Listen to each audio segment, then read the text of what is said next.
আরে আরে আরে, দেখো বন্ধুরা, আমার বাসার দিকে ক্ষুধার্ত পেঙ্গুইনরা দল বেঁধে ছুটে আসছে। যাই তাড়াতাড়ি আমার পুকুর থেকে মাছ ধরে নিয়ে আসি, নাইলে তো আমার ঘর বাড়ি সব ভেঙে ফেলবে। বন্ধুরা দেখো, পেঙ্গুইনরা মাছ খেয়ে আমাকে টাকা দিয়ে যাচ্ছে। এই টাকা থেকে আমি একটা রোলার মেশিন কিনে নিচ্ছি।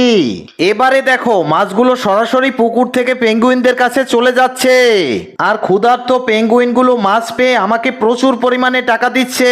যাই তাড়াতাড়ি আমিও আর কিছু মাছ ধরে এই পাশ থেকে আরো কিছু পেঙ্গুইনদের মাছ তুলে দেই। দেখো বন্ধুরা, এই পাশের পেঙ্গুইনরাও মাছ পেয়ে আমাকে প্রচুর পরিমাণে টাকা দিচ্ছে।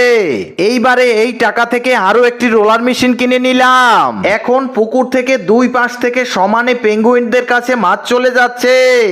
এদিকে আমার কাছে এখন অফুরন্ত টাকা। এত টাকা থেকে আমি কি করব, তাই রোলার মেশিনের সাথে লিফট অ্যাড করে দিলাম। এরপরে যা হলো তা দেখার জন্য ভিডিওটিতে একটি লাইক করে চ্যানেলটি সাবস্ক্রাইব করো এবং কমেন্ট করে জানিয়ে যাও তুমি কি পাখিদের ভালোবাসো নাকি পাখিদের ঘৃণা করো। এইভাবে লোকটি ক্ষুধার্ত পেঙ্গুইনদের সাহায্য করে এখন কোটিপতি হয়ে গেল। ভিডিও শেষ অংশে দেখা গেল পেঙ্গুইনদের রাজা এসে সেই লোকটিকে অনেক টাকা দিল। এরপরে সেই গরিব জেলেটি রাজার থেকেও অনেক ধনী হয়ে গেল।